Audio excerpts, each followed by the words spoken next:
Graça e paz, irmãos. Boa noite. Amém. Amém. Graça e paz, pastor. Amém, pastor. Boa noite. Amém, graças a paz. Graça e paz. Nossa primeira aula de escatologia. Como é praxe, nós sempre gravamos as nossas aulas para que vocês possam utilizar e para que o seminário possa também estar utilizando no futuro com outros alunos, né? Caso Deus prepare para nós, tá bom? Então é um costume nosso sempre gravar as aulas. E hoje nós começamos nosso módulo de escatologia, que é Teologia Sistemática 6. Vou até mostrar aqui rapidinho para vocês a grade, né? Teologia Sistemática 6, que ela está aqui. Essa é a grade nossa do médio. Escatologia, ela, no caso, essa grade é modular, né? No entanto, ela era antigamente como Teologia Sistemática 5, a gente remodelou, colocou ela como Teologia Sistemática 6. Tá bom, meus irmãos? Só para vocês terem uma ideia. E nós estaremos nesse módulo estudando o livro do Erickson, que é esse livro aqui. Então, os irmãos que já compraram, leiam ele todinho. Quem não comprou ainda, providencie, porque é do Millard J. Erickson, Escatologia, a polêmica em torno do milênio. No entanto, uma outra coisa que também eu já passei para vocês nos nossos canais internos, no nosso livro texto de Teologia Sistemática, do Gruden, na última parte desse livro, que é a parte 7, está como doutrina do futuro. E também o Gruden vai trabalhar o capítulo de número 54, 55, 56 e 57, que eu vou acrescentar junto com a leitura desse livro-texto. Nós, então, estaremos usando esse material, que será a união entre o livro de escatologia mais a parte 7 como leitura obrigatória. Tá bom, meus irmãos? Tá bom? Esse será o livro-texto que a gente vai trabalhar.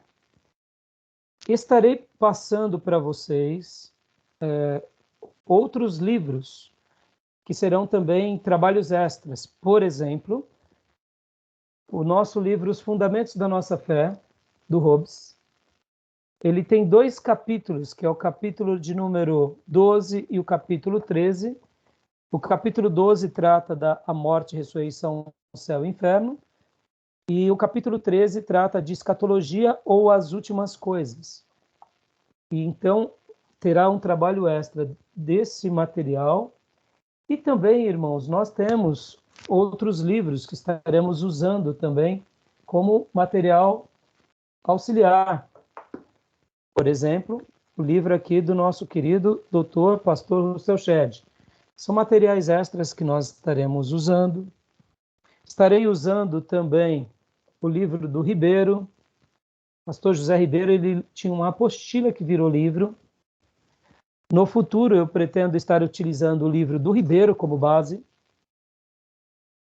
E existem outros livros. Como essa matéria, meus irmãos, é uma matéria muito rica e com muitos livros, então eu diria que nós temos um acervo muito grande para a gente trabalhar. Por exemplo, tem um livro muito bom, que é um livro que trata sobre o arrebatamento, que é do pastor Enéas Tonini. Ele dá uma ideia sobre o plano de Deus e o arrebatamento. É claro que é só uma abordagem sobre o arrebatamento. Esse manual escatológico também, da editora Vida, né? Que é também um material bom, que nós estaremos consultando. Então, existem muitos materiais. Como vocês sabem, existem também, desde ficções, como, por exemplo, olha, Este Mundo Tenebroso é uma ficção que retrata sobre uma batalha espiritual. Não trabalharemos sobre ele, mas é uma ficção quase que apocalíptica. Nós estaremos também trabalhando com outros livros, mas assim, mais como consulta e indicação. aqui esse é um livro da Raquel Elana, Anjos no Deserto, e esse outro livro da editora Vida, do Weber, que fala sobre quem são, onde vive e o que fazem os anjos. São indicações que eu deixo aqui para vocês, porque, de fato, como nós estaremos falando sobre anjos, então é natural que a gente precise ter eu diria, um acervo sobre isso. E tem muitos outros livros. Agora, deixa eu falar um outro livro aqui que nós não estaremos usando, mas eu acho que vocês já ouviram falar dessa série aqui, que virou filme, inclusive. Né? Todos conhecem? Do Tim LaHaye e do Jenkins, de R.B. Jenkins. Virou até filmes, né? Há quem diga que esse daqui é o apocalipse dos pré-tribulacionistas, né? Esse daqui é a teologia sistemática dos pré-tribulacionistas. Tem tudo a ver, né? Agora, eu fico admirado como eles escrevem bem, né? Porque a maneira que eles criam os dramas, o enredo, realmente digno de ter virado um filme. Tá bom, meus irmãos? Então, eu fiz aqui essa apresentação. Quero também mostrar aqui, antes de ler um texto bíblico, quero apresentar a ementa. Quero mostrar a nossa ementa, que na realidade essa ementa da matéria é bem próxima da minha ementa que eu tive no seminário. Então, eu estarei fazendo algumas alterações na ementa, tá bom? Na ementa. Deixa eu mostrar para vocês aqui. Deixa eu compartilhar a tela com vocês.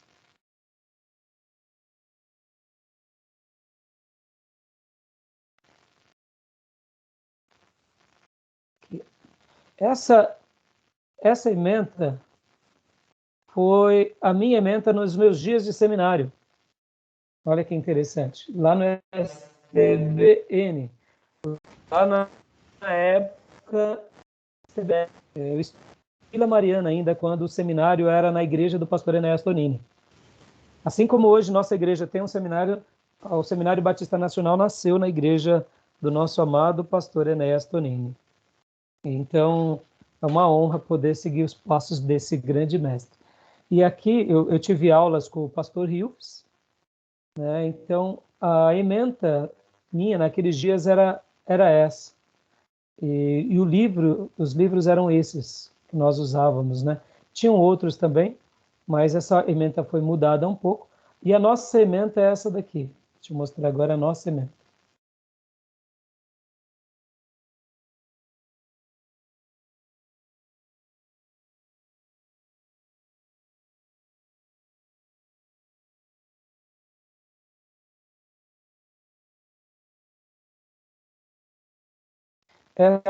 Eu não sei se vocês conseguem ver.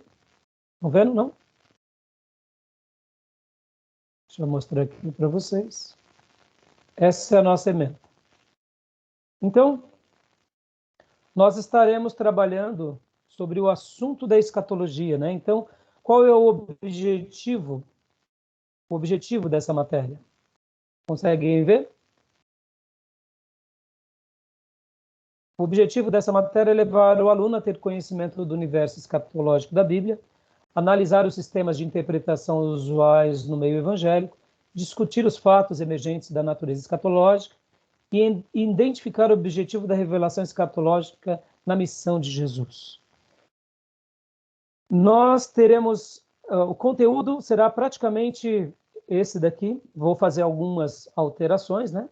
A gente vai ver as escolas e as interpretações sobre a segunda vinda de Cristo, posição pré-milenista, amilenista, pós-milenistas.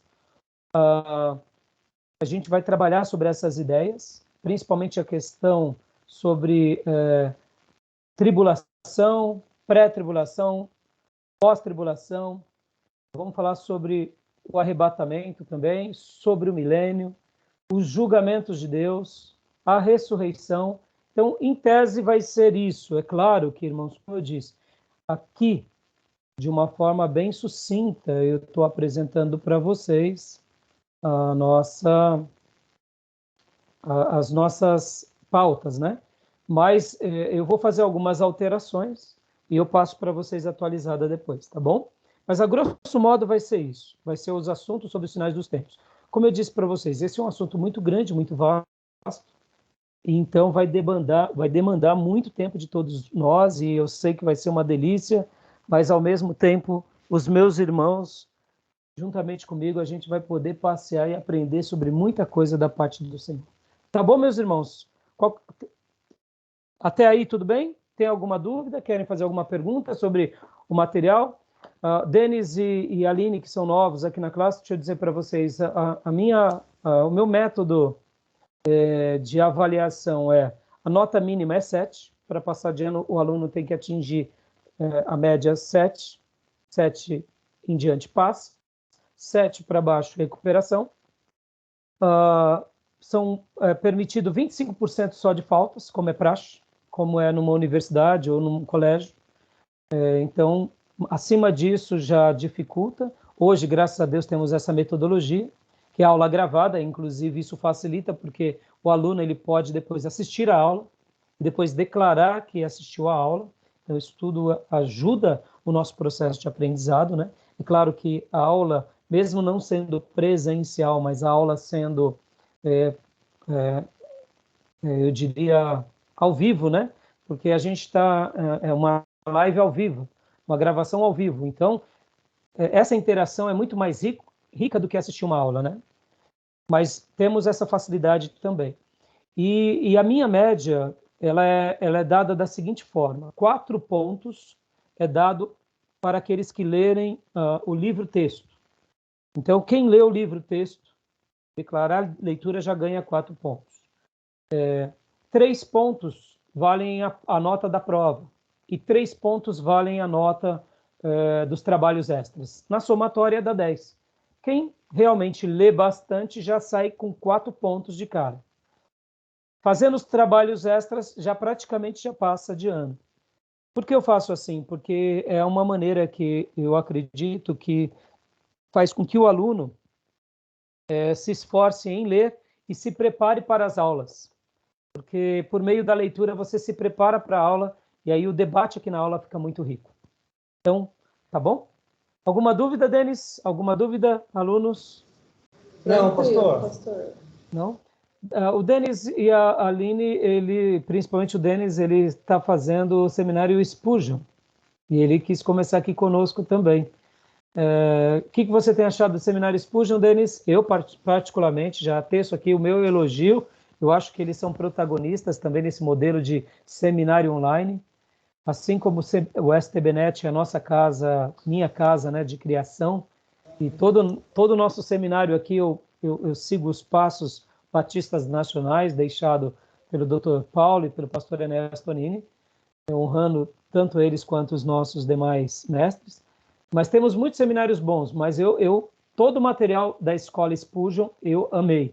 Então, diga para mim, Denis, em poucas palavras, se apresente aqui para os alunos e fale o que você tem achado. O seminário Spurgeon, excelente, maravilhoso mesmo, de verdade. Eu gosto da didática lá, porque também, além dos livros, que eu já estou acostumado, o senhor mostrou um monte de livro aí, mais um monte que eu tenho que comprar, a casa aqui vai ter só livro. E, então, assim, o seminário lá é muito bom mesmo, de verdade. As aulas são online, também são vídeos. Os pastores são ótimos, pastores dedicados. Quando a gente precisa também de um apoio, a gente pode chamar ou no grupo particular, ou entrar em contato, eles sempre respondem. E estou caminhando lá, graças a Deus. É segue um pouco a metodologia do Senhor também. Só passa se for 7, né, nota 7. Então, assim, estou em casa. E acredito que estudando agora vai agregar mais conhecimento ainda.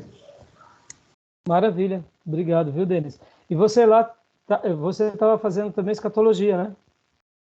Estou fazendo escatologia. Lá, estou fazendo agora nesse semestre eclesiologia e escatologia. Maravilha. Inclusive, hoje teve prova de escatologia. Olha aí, tá vendo? O pastor Johnny também fez e faz, né, pastor Johnny, metodista livre, né? Metodista de Rude Ramos. Né? Isso aí. É, Na verdade, eu então, tranquei lá, pastor. Tô interino aqui agora. agora aqui, né? Mas é uma honra poder compartilhar com os irmãos que estão assim nessa proposta, né? Tá bom? Então, irmãos, como eu disse, a nossa grade eu estarei complementando ela, principalmente com o livro-texto e com esses outros 2 livros aqui, e com o livro, claro, de teologia sistemática, tá? Aquele modelo que está ali, ela não está atualizada da forma que eu quero. Tá bom, meus irmãos? Mas agora, irmãos, indo para a aula, vamos trabalhar, que a gente tem muita coisa para fazer. Como é costume meu, eu quero ler um texto bíblico com os meus irmãos. Eu peço que um dos meus irmãos abra sua Bíblia em Mateus 24:14 e leia para nós, para a gente começar aqui a nossa aula e seguir avante esse momento tão agradável aqui com vocês.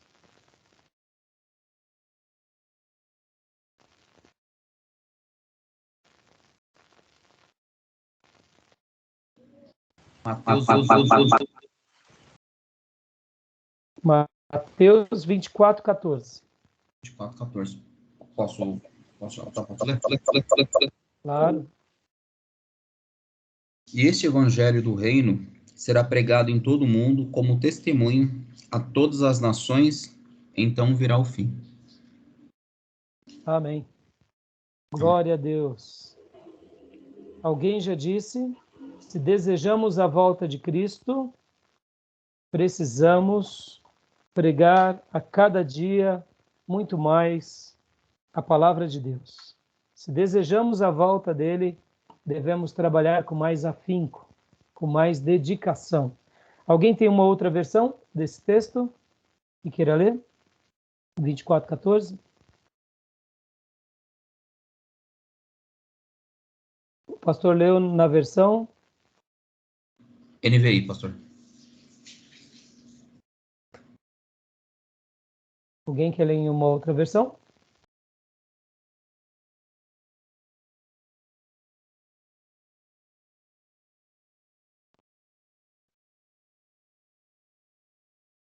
Qual que é o 24 o que mesmo, pastor? 14. Eu vou ler na corrigida fiel aqui, então.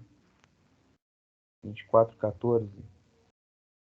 E este evangelho do reino será pregado em todo o mundo, em testemunho a todas as nações, e então virá o fim. Amém. Bem próximo muda o no, o em, né? Mas está bem claro em ambos os textos. Meus queridos irmãos, agora vamos lá então. Eu quero começar aqui essa aula, né? Eu não sei se vocês conhecem ou se vocês já estudaram aqui o livro de Apocalipse. Quem já estudou mesmo com afinco o livro de Apocalipse?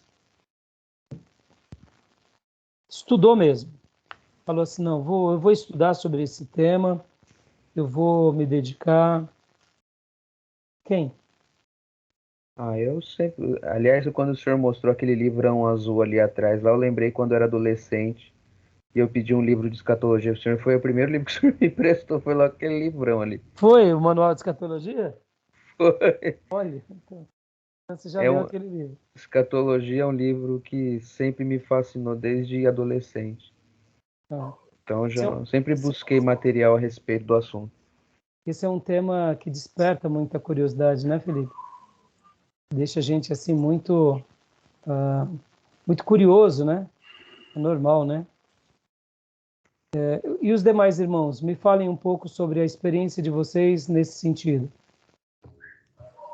Bom, a leitura sim, mas o estudo aprofundado, como o senhor mencionou, nunca. Tão profundo não. Tá. E Gil? Família Figueiredo. Bom, o Denis está fazendo escatologia agora, né? Mas... Pastor, a minha escatologia foi baseada no Deixados para Trás. Então.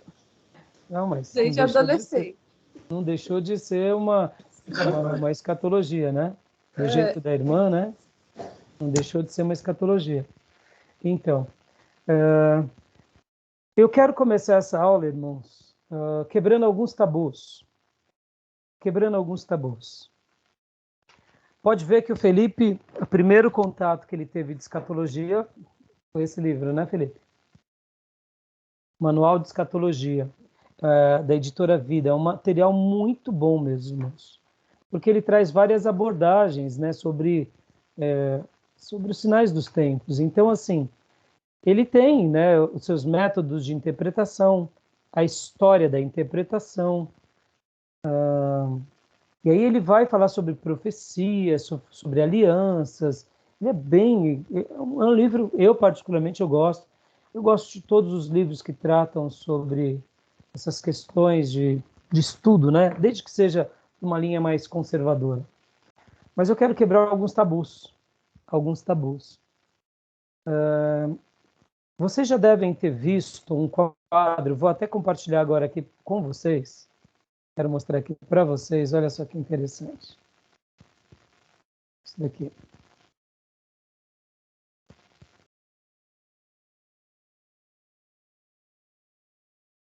Esse desenho. Eu tenho esse desenho. Eu tenho ele. Vocês já viram isso? O plano divino através do século. Pastor, o meu não carregou aqui para mim. Ah, não carregou? Espera aí. Ainda não, pastor. Vamos lá de novo.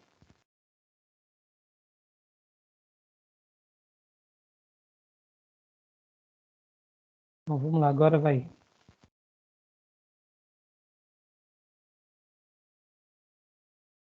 Agora foi, né?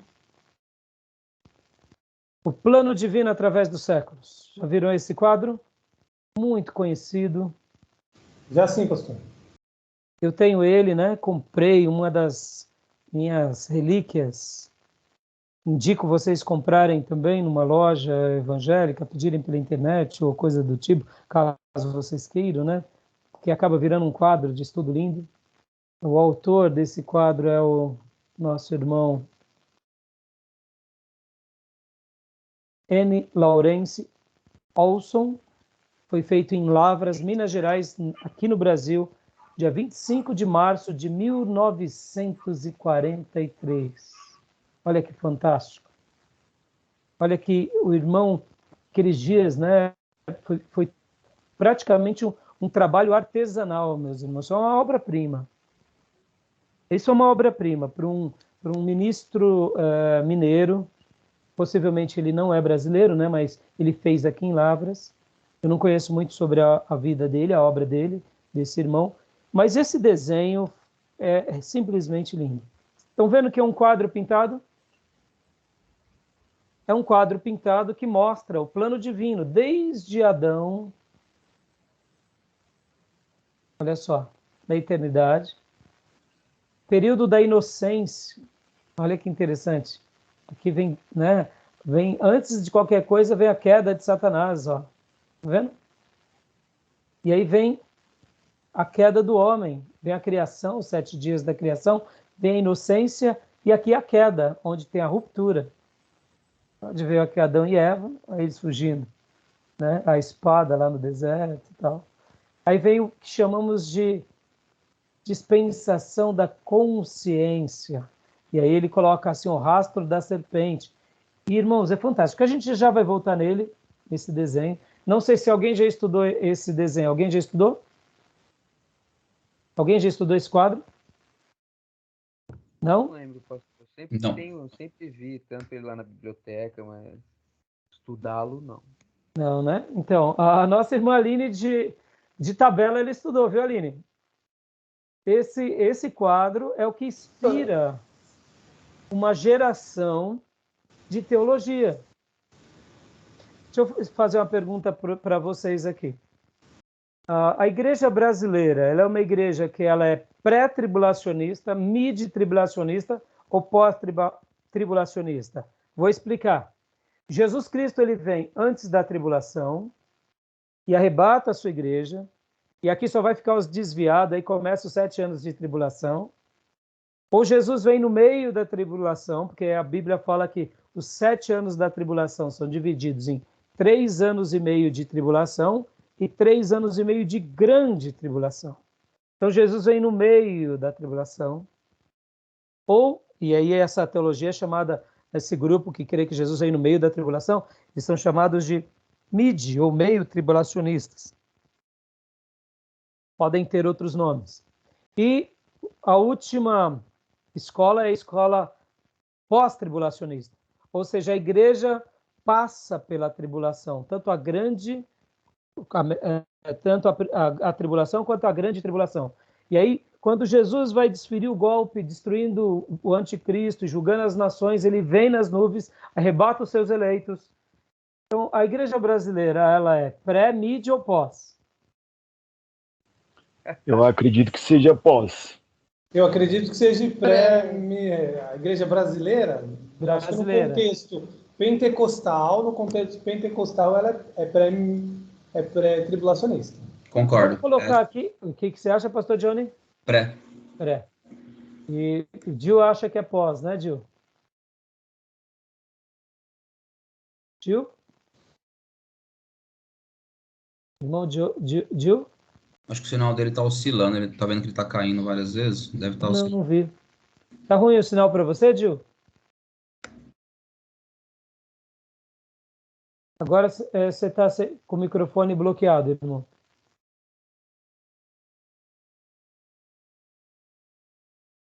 Irmão Gil, seu sinal tá ruim?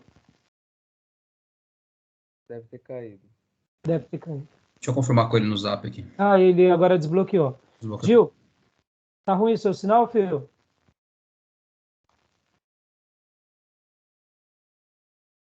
Ah, não, ele não tá aqui. Tô achando que é ele, mas não é ele. Felipe, então a igreja brasileira é o quê, Felipe? É difícil, né? A igreja brasileira é tão diversificada, né? Mas assim, de uma forma geral... De modo geral, acho que é pré. É pré, né? Você nunca viu um pastor orando, irmãos, vamos pedir fortaleza para o Senhor, para que a gente, quando começar a tribulação, a gente enfrente a dor. O pessoal quer ir antes, pastor. Ninguém quer ficar na tribulação. Até o desfiado quer ir antes, não é? Até o quê? Ficar aqui nada. É. Irmão Dio, voltou, filho? Ô, pastor, desculpa, eu tô com um problema aqui, tá conectando e desconectando a todo momento. Por isso que... Mas tá dando para você acompanhar ou não? Não, assim, nas idas e voltas estou conseguindo pegar o assunto, assim. Tá bom. Então a igreja brasileira, para você, ela é pré-tribulacionista. Jesus vem antes da tribulação, vem no meio da tribulação ou vem no final? Desculpa, eu entendi errado a pergunta. Na verdade, assim, eu entendi que era no que nós acreditávamos. Ah, tá. E o que, Mas, que assim, a igreja... Mas assim, eu concordo com... Eu ouvi a resposta do irmão Denis, eu concordo com ele também, que a igreja brasileira é pré-tribulacionista. Isso, Jesus vem antes. Você pode ouvir, Gil? Você nunca viu um pastor falando assim, irmãos, vamos nos consagrar, vamos jejuar e orar, porque Jesus está prestes a permitir a revelação do anticristo, e quando ele estiver na terra vai ser difícil para a igreja, então a gente precisa estar consagrado para lutar contra as hostes malignas ao vivo e a cores. A gente ouve isso? A gente ouve o seguinte, irmão, eu quero subir. Não mesmo. Não é? Irmãos... Eu sou mid, tá? Não sou pré, não, tá? Então, hoje eu vou quebrar alguns tabus aqui para vocês, irmãos, e com vocês, porque assim, irmãos, é muito interessante que a gente vai entrar hoje a pauta da nossa aula, eu até fiz aqui uma breve pauta, né? Mas eu quero mostrar para vocês o que a gente vai trabalhar hoje, né? como material hoje, da aula de hoje, né? Ó, fiz a apresentação do programa, né? E agora eu quero explicar um pouco para vocês, né? Eu já estou mostrando o quadro aqui para vocês, o grande quadro, mas eu quero explicar para vocês aqui a forma mais indicada de ler os livros apocalípticos na Bíblia, no caso, né? Não é da Bíblia, na Bíblia. Porque o que acontece, meus irmãos? O que acontece? Esse grande quadro que eu mostrei para vocês há pouco, esse quadro, ele é um quadro pintado que ele traça linhas de quando Jesus vai voltar. Percebam que nós, e não só nós aqui, quando eu falei a igreja brasileira, viu, meus irmãos, é a igreja ocidental, e principalmente a igreja baseada, que foi formada e influenciada pela teologia americana. Mas, assim, de uma forma geral, a igreja ocidental pensa que Jesus vai voltar antes da tribulação, e isso é uma coisa praticamente fechada. Quem fala contrário a isso são poucos teólogos. Por exemplo, alguns puritanos, alguns tradicionais, eles fazem uma leitura do Apocalipse mais, mais regadas de alegorização. Por exemplo, a questão do milênio. Muitos acreditam que o milênio não será um período de 1000 anos, literalmente. Será um período em que o ser humano vai evoluir e vai entrar numa nova dimensão. Então, assim, as teologias, elas são muito variadas. E hoje, nessa primeira aula nossa, a gente vai estar fazendo um apanhadão e dando uma breve explicação do porquê tudo isso aconteceu, por que a igreja brasileira pensa assim, por que se predominou tal pensamento. E para a gente começar essa discussão, né, e para a gente avançar um pouco nessa aula, eu preciso explicar para vocês qual é a forma mais indicada de ler os livros apocalípticos. Porque, em segundo lugar, na minha pauta, eu vou dar uma breve explicação do motivo da redescoberta do tema apocalíptico no século XX, e também falar um pouco sobre isso que acontece no século XX. E por que a Igreja da Reforma, não sei se o Denis já aprendeu, o pastor Johnny já aprendeu, mas como que a Igreja da Reforma encarava esses assuntos? Vocês sabem dizer? Hoje eu quero a participação de vocês. Vocês já viram alguma coisa sobre isso? Por exemplo, por que temos um acervo tão grande sobre o Apocalipse?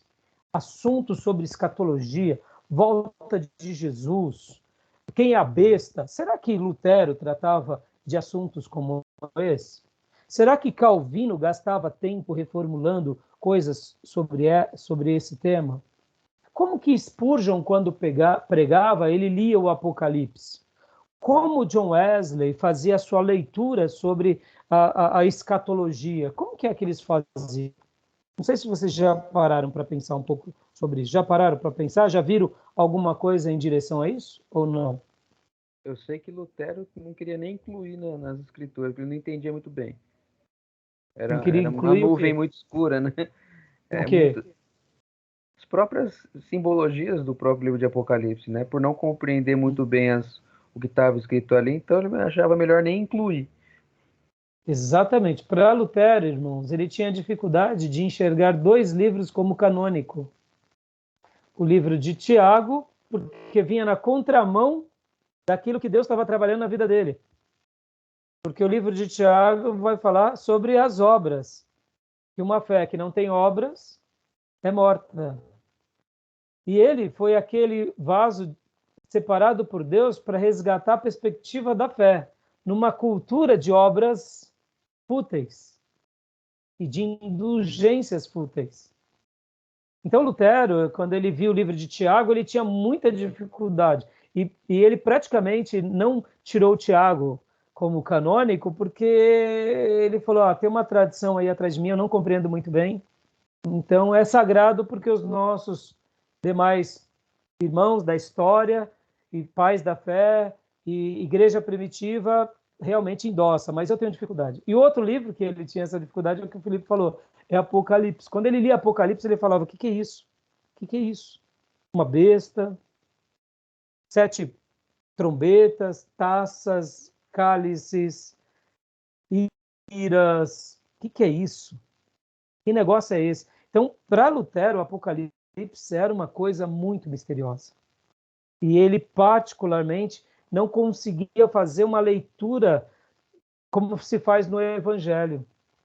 Então, perceba, você acha que ele ia falar sobre o arrebatamento? Ele falaria assim, Jesus um dia vai voltar, vai redimir a história. Mas ele não tinha, por exemplo, uma clareza sobre isso. Entenderam? Ficou claro esse ponto? Alguma dúvida até aí? Outra coisa. E Calvino, que foi aquele que reformula, né, as doutrinas, porque Lutero foi esse grande reformador e o grande teólogo logo depois de Lutero. Lutero foi um grande teólogo, mas um teólogo melhor foi Calvino, foi Zwingli, foi outros homens que nasceram depois de Calvino também e de Lutero. Eles gastavam tempo, por exemplo, falando sobre a volta de Jesus, o pré-tribulacionismo, que a Rússia e Gorbachev, que eu não sei se vocês... Eu sou da geração, né, de década de 80, 90, que quem governava sobre a Rússia era Gorbachev, e ele tinha uma marca na testa e falava que ele era besta, entendeu? Comunista, anti-Deus, pronto.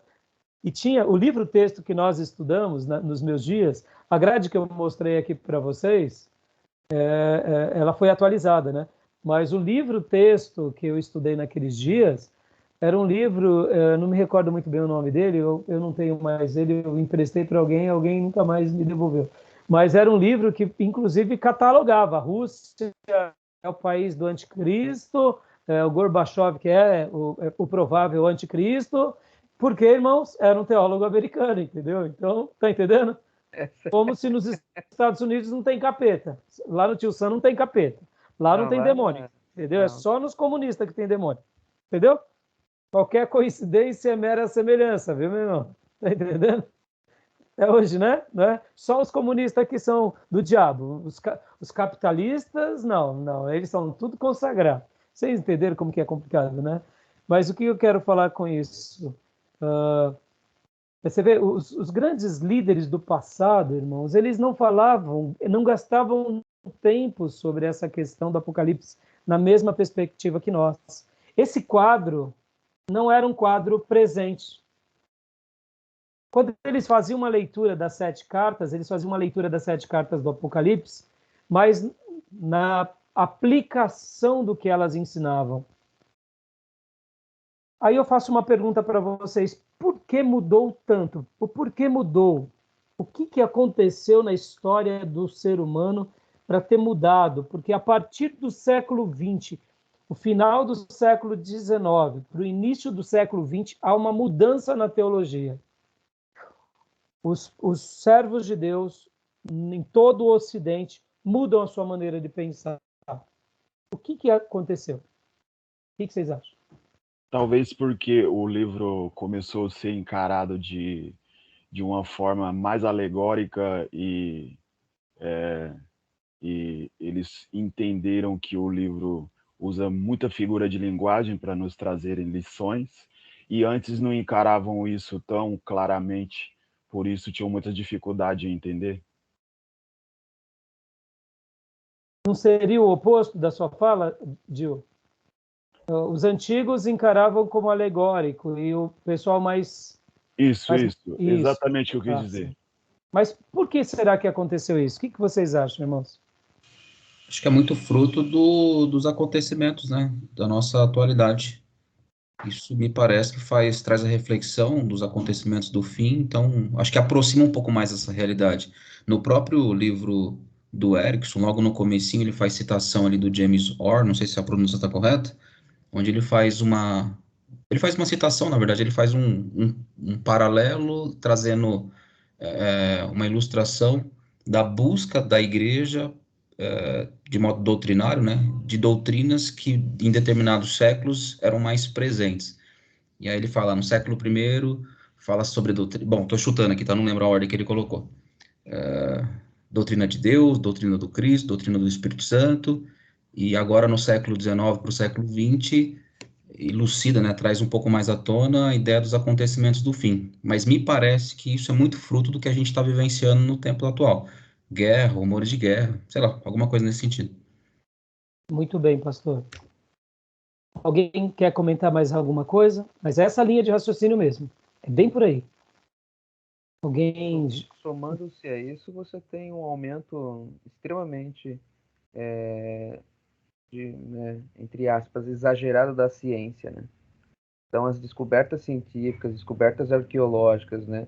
Até mesmo descobertas dentro da própria escritura em relação à interpretação bíblica, houve um avanço imenso no século XX para cá, né? Você tem até os próprios achados de Qumran e tudo mais. Então, imagina, a quantidade de pensadores focados num mesmo assunto gera mais busca por aquilo. Então, principalmente achados arqueológicos, onde você começa a pegar figuras que está no livro de Apocalipse, mas aquela figura em determinada região, determinado povo, determinada cultura significava isso. Então você começa a desvendar, descortinar, né, toda essa cortina de fumaça que estava sobre o livro, e você começa agora a compreender melhor. E sem contar os acontecimentos, né? Um aumento de guerra, um aumento de peste, um aumento de fome, um aumento, né, a tecnologia, tudo se modernizando, tudo se tecnologizando. Os crentes já começam a ficar com uma antena ligada, né? Então, muito bem. É isso aí. É dentro dessa linha mesmo. Deixa eu só dar um outro dado aqui histórico para vocês terem uma noção. Por exemplo, irmãos, quando, por exemplo, a Bíblia fala que Jesus voltaria sobre o monte, lembra que em Atos 1, quando o Senhor ele é arrebatado no Monte das Oliveiras, lembram? E os anjos disseram, assim como ele subiu, ele voltará. E as profecias bíblicas, tanto em Mateus quanto em Apocalipse, próprio livro de Daniel, livro de Zacarias, vão falar e vão mencionar acontecimentos em Israel, no Estado de Israel. Mas olha só que interessante. Isso que é maravilhoso. Quando Lutero pegava a Bíblia e lia, quando Calvino, quando os grandes reformadores e os grandes teólogos depois deles liam, naqueles dias eles olhavam para o Estado de Israel, e o Estado de Israel estava sob domínio muçulmano. E o povo judeu estava espalhado no mundo. Pouco tempo antes, eram os católicos que dominaram sobre Jerusalém, sobre Israel. Foram outros povos que dominaram sobre Israel. Ou seja, o país Israel deixou de existir. Existia a geografia, mas não existia mais aquela identidade como nação. Quando Spurgeon pegava a Bíblia e lia um texto em que era uma profecia baseada em Israel, e algum aluno perguntava para Spurgeon, para Wesley, para qualquer um desses grandes homens de Deus do passado, eles diziam assim, olha, meus irmãos, aqui está falando Israel, mas já faz 1.500 anos que Israel deixou de existir. Deve ser um Israel espiritual, deve ser o povo de Deus. Estão entendendo? Então, quando eles liam o Apocalipse, que vai falar aqui, literalmente, ele cita situações muito em Israel, eles falavam, não, deve ser uma alegorização. Isso daqui deve ser uma alegorização. Não deve ser literal. Perceba, se para o Estado de Israel eles já enxergavam como uma alegorização, quanto mais acontecimentos, como, por exemplo, de Apocalipse 13, que fala, por exemplo, sobre as duas testemunhas que foram mortas na praça da cidade. E essas duas testemunhas, antes de serem mortas, o anticristo quis matá-los de qualquer jeito, e eles não foram mortos. E o que acontece? As duas testemunhas, Apocalipse 11, né? As duas testemunhas. O diabo, o anticristo, quer matar eles, eles não conseguem matar as duas testemunhas. A gente vai estudar mais para frente quem são essas duas testemunhas. Depois que eles cumprem tudo o que Deus tinha designado para eles fazerem, o anticristo tem poder de matá-los e os mata na grande cidade. Abram comigo lá em Apocalipse 11, irmãos. É fantástico isso. Apocalipse 11 é muito legal esse assunto. Hoje a gente está fazendo essa aula mais introdutória, antes de entrar mais nos... Eu estou querendo quebrar uns tabus aqui com vocês, tá, irmãos? Quebrar alguns tabus, para a gente compreender bem o livro do Apocalipse. Olha só. Foi-me dado um caniço semelhante a uma vara, e também me foi dito, dispõe-te e mede o santuário de Deus e o seu altar, e os que naquela adoram. mas deixa de parte o átrio exterior do santuário e não os mestres, porque foi ele dado aos gentios, estes por 42 meses calcarão aos pés a cidade santa. Eu estou lendo na revista e corrigida, tá, irmãos? Ou melhor, revista e atualizada. Aqui, versículo 3, 11 e 3. Darei as minhas duas testemunhas que profetizem por 1260 dias vestidos de pano de saco. Que na realidade, irmãos, o versículo 2, quando fala 42 meses, equivale-se a 3 anos e meio. E aqui, no versículo 3, fala também por 1262 dias, que representa também 42 meses ou 3 anos e meio. São estas as duas oliveiras, versículo 4, e os dois candeeiros que se acham em pé diante do Senhor da terra. Se alguém pretende causar-lhe danos, sai fogo da sua boca e devora os inimigos. Sim, se alguém pretende causar-lhes dano, certamente deve morrer. Ou seja, figuras muito metafóricas, né, irmão? Sejamos honestos. Como duas testemunhas produzem fogo e matam, né? Agora, o versículo 6. Elas têm autoridade para fechar o céu, para que não chova durante os dias em que profetizarem. Tem autoridade também sobre as águas para convertê-la em sangue, bem como para ferir a terra com toda sorte de flagelos, tantas vezes quanto quiserem. Dois homens de Deus com poder absurdo. E agora, olha só, quando tiverem, então, concluído o testemunho que devem dar, a besta que surge do abismo pelejará contra eles e as vencerá e as matará. Olha que domínio da história, irmãos. Que domínio da história o Senhor tem. Está dizendo o seguinte, essas duas testemunhas vão fazer o que quiserem, como quiserem, no tempo que quiserem. Sobre o céu, sobre a terra, sobre o mar. Ninguém vai poder fazer nada contra eles. No entanto, quando eles acabarem de dar o testemunho deles, essa besta vai sair do abismo, vai lutar contra eles e vai vencer e vai os matar. E vai matá-los. Versículo 8. E o seu cadáver ficará estendido na praça da grande cidade, que espiritualmente se chama Sodoma e Egito, onde também o seu Senhor foi crucificado. Opa, pera lá, alto lá. Jesus morreu em que cidade? Lembram? Aula de geografia? Jerusalém. Jerusalém. Lembra? Em Jerusalém. Então, nesses dias, Jerusalém será chamada de Sodoma e Egito. Olha que forte, hein? Agora, olha só que interessante. Pensem que Lutero, Calvino, Spurgeon lessem um texto desse. Eles vão fazer uma leitura como, irmãos? Uma leitura espirituosa.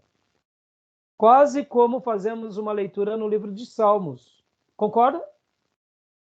Porque, irmãos, é tudo muito improvável, é tudo muito complexo, é tudo muito misterioso. Não é? E aqui está falando da grande cidade, como eu já disse a vocês, ela nem existia. Ela existe como nação, mas ela não existe, não estava existindo mais como país. Mas agora, olha que interessante, irmãos. Versículo 9. Então, muitos dentre os povos, tribos, línguas e nações contemplam os cadáveres das duas testemunhas por 3 dias e meio e não permitem que esses cadáveres sejam sepultados. Ah, que coisa genial é a palavra de Deus, meus irmãos. Aqui, como Lutero ia ler esse texto e ia aplicar ele literalmente? Praticamente impossível na cabeça dele. Porque ele leria dessa forma que está escrito. Então, muitos, dentre os povos, tribos, línguas e nações, contemplam os cadáveres das duas testemunhas por 3 dias e meio e não permite que esses cadáveres sejam sepultados. Versículo 10. Os que habitam sobre a terra se alegram por causa deles. Realizarão festas e enviarão presentes uns aos outros, porquanto os 2 profetas atormentaram os que moram sobre a terra. Quando Lutero lia isso, falava, tá, tudo bem. Muitos povos, tribos e nações que possivelmente estarão em Jerusalém vão ver isso e vão se alegrar. Agora, vem cá. Como que os habitantes da terra vão se alegrar por uma informação de cadáveres e vão festejar durante os 3 dias e meio em que esses cadáveres estarão lá em Jerusalém, se para chegar essa informação ao Egito demora mais de 1 mês? Se essa informação para chegar em Damasco demora quase 2 meses? Se essa informação para chegar na Antioquia demora 3 meses? Se for para chegar em Nínive, demora quase 1 ano. Se for para chegar na Arábia, demora quase 3 anos. Como que eles vão ter uma informação de 2 testemunhas que estão lá na praça da cidade e vão se alegrar simultaneamente? Não existe meio das pessoas saberem dessa morte ao vivo e a cores. Realmente. Realmente. Lá atrás não tinha, hoje temos. Olha aqui, ó. Internet, televisão, celulares. Aqui, meus irmãos, só está faltando o nome da TV, entendeu? Está faltando o nome da emissora, da parabólica, da fibra ótica, entendeu? Está aqui, ó, o advento da TV, da tecnologia. Fantástico. Vocês concordam que esses profetas que estarão profetizando lá em Sodoma e no Egito, que é em Jerusalém, os inimigos de Deus vão estar furiosos contra eles. E no dia que a besta matá-los, o mundo vai celebrar. É o que está dizendo aqui no versículo 10. E os que habitam sobre a terra se alegrarão por causa deles. Realizarão festas e enviarão presentes uns aos outros, porquanto esses 2 profetas atormentaram os que moram sobre a terra. Olha que forte, meus irmãos. Olha que forte. E agora o versículo 11 aqui é mais espantoso do que tudo. O que diz? Mas depois de 3 dias e meio, o Espírito de vida vindo da parte de Deus neles penetrou, e eles se reergueram sobre os pés. E aqueles que os viram, sobreveio grande medo. E as 2 testemunhas ouviram grande voz vinda do céu, dizendo-lhes, subi para aqui, e subiram ao céu numa nuvem, e os seus inimigos as contemplaram. Tudo em tempo real, sendo televisionado, sendo filmado, sendo anunciado. E agora, depois desse episódio, versículo 3, naquela hora, houve um grande terremoto e ruiu a 10ª parte da cidade, e morreram nesse terremoto 7.000 pessoas, ao passo que as outras ficaram sobremodo aterrorizadas e deram glória ao Deus dos céus. Passou o 2º ai, eis que, sem demora, vem o 3º ai. Agora me explica como que Lutero ia fazer uma interpretação dessa. Como Calvino ia fazer uma interpretação dessa? Então, o que eu quero dizer com isso, irmãos? Eu quero dizer o seguinte, que não era um assunto muito falado no passado, porque Deus não tinha permitido chegar o tempo dessas revelações e dessas aplicações. Assim como os nossos irmãos tradicionais, eles são cessacionistas, ou seja, os dons cessaram. Por quê? Porque durante quase 2000 anos eles não ouviram falar dos dons. De repente vem os avivamentos, vem a nova restauração dos dons, e a igreja recebe uma nova dimensão, que é, na realidade, a permissão do Espírito Santo de Deus, trazendo à tona uma doutrina que estava morta, mas não trouxe por causa dos homens, trouxe por causa de Deus, por causa da soberania de Deus. Assim é esse assunto, assim é esse tema. E para eu fechar essa explicação aqui, então perceba, por que no século XX começou-se a ter tantos e tantos assuntos sobre isso? Eu vou parar a gravação aqui e vou abrir logo na sequência para a gente dar continuação, tá bom? Beleza? Vou parar agora por um instante que já deu tempo aqui.